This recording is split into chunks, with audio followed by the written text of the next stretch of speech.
Utilisation in terms of court hours is one of those important considerations. Question number 12, Denis O'Rourke.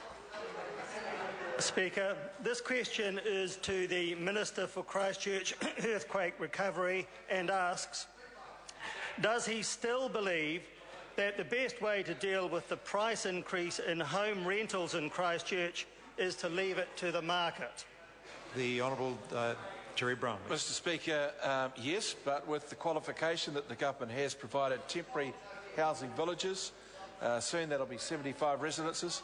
Financial assistance to earthquake-affected households costing $330,000 per week in rental subsidies, alongside accommodation supplements that have always been available, and continues to pressure Housing New Zealand to put more properties back into commission.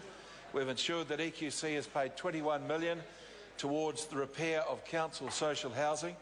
My colleague, the Minister of Housing, announced a $2 million grant toward 25 social houses to be built in Christchurch. He made that announcement yesterday.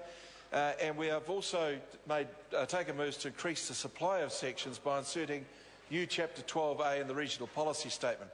So this government, while we believe in the market, has also taken active steps to ensure that there is a market.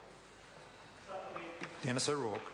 Thank you, Mr Speaker. What is the Minister's response to the mother of two who was recently reported in the press as stating that she has had to leave Christchurch because, quote, the wages were so low, the rents getting so high, and the ongoing hassles with insurance, EQC and Sarah were so awful?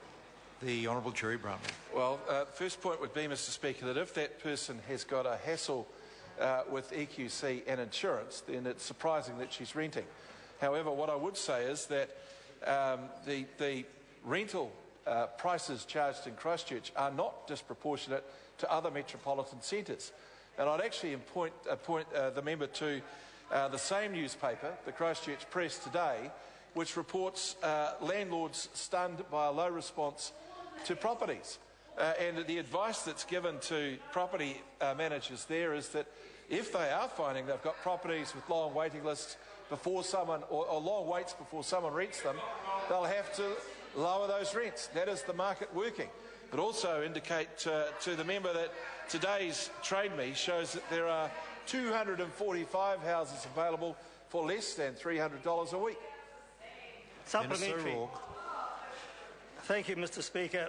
Is the Minister aware that home rentals in Christchurch have increased over the last year by up to $60 per week in some suburbs and by an average of $32 per week over the whole city, according to the press?